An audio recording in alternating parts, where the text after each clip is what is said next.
Hello and welcome to the Armed Catholic at the Movies, where we take a look at a film or a TV show and see if it is a hit or a cultural misfire.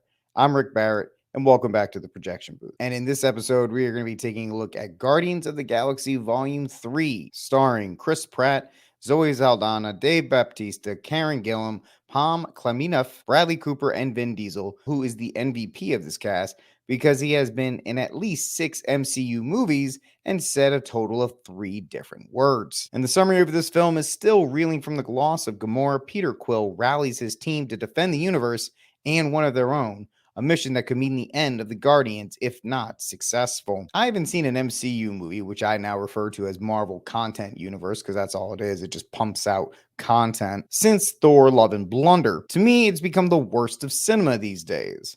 They've all become soulless carbon copies that do nothing but promote leftist ideology. We could start to see that in the early days of the MCU. So when Guardians of the Galaxy Volume 1 came out in 2014, it was a breath of fresh air. It expanded the universe, continued the Infinity Saga, and introduced a talking raccoon as well as a talking tree. Volume 2 was a bit of a step down, but at least it kept its identity. And I can at least say that Volume 3 keeps that same spirit. One thing about the Guardians of the Galaxy films that separated itself from the rest of the Marvel content universe is that despite the fact it was locked into this huge franchise, it still had its own identity. Each one of the Guardians films are unique and can stand out as standalone stories. You wouldn't have to watch any other film in the MCU and still enjoy all 3 Guardians of the Galaxy movies because they are that unique in and of themselves. One of the big challenges that this film faces is that it is the last chapter in a trilogy, meaning that it has to take long-term plot points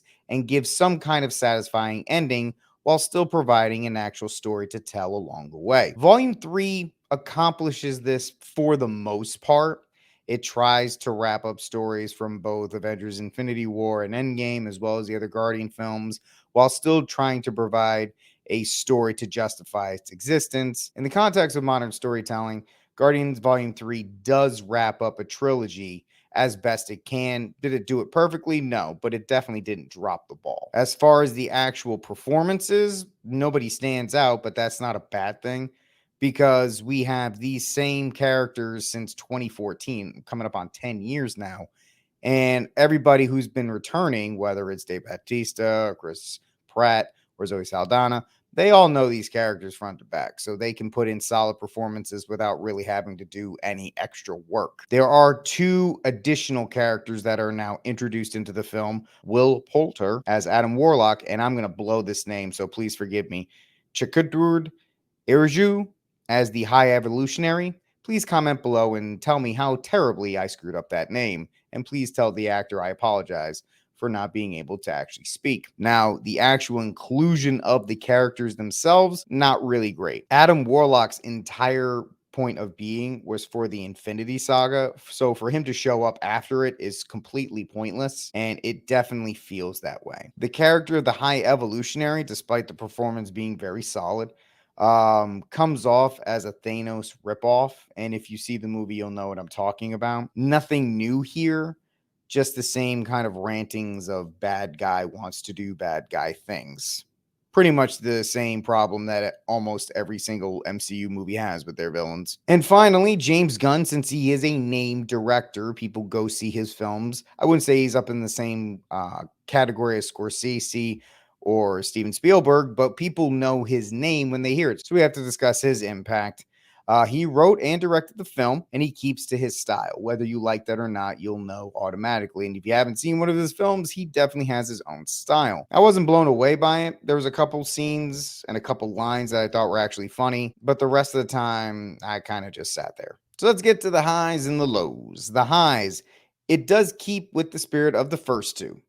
I don't really have much else to say.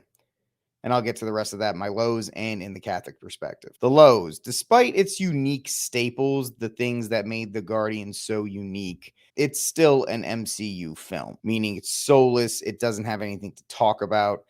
There's no real point to it now since the Infinity Saga is over. Also, my big complaint with a lot of these films is runtime. This film is 2 hours and 30 minutes long. This film could have been 2 hours long without a single thing missing. There's a lot of dead space. There's a lot of time that we're taking shots of things. There's a couple side quests. Really, the middle part of the film definitely lags in comparison to the beginning and the end. 30 minutes easily chopped out of it. Okay, what about the Catholic perspective? Is this movie worth seeing? No, I don't think so. Is it because there's rampant nudity or any of these, the message being promoted?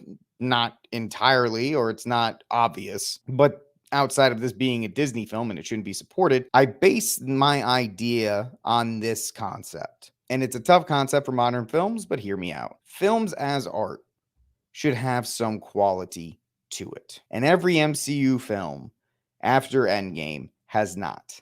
I mean, they were kind of trending that way towards Endgame, but it has definitely fallen off a cliff since then. There's no morality to teach, there's no hero's journey. They're all just kind of strung out together for content to be pumped out, to be part of the money making machine, and to just churn over and then consume and wait for next product. Language wise, there's a lot of cussing in there.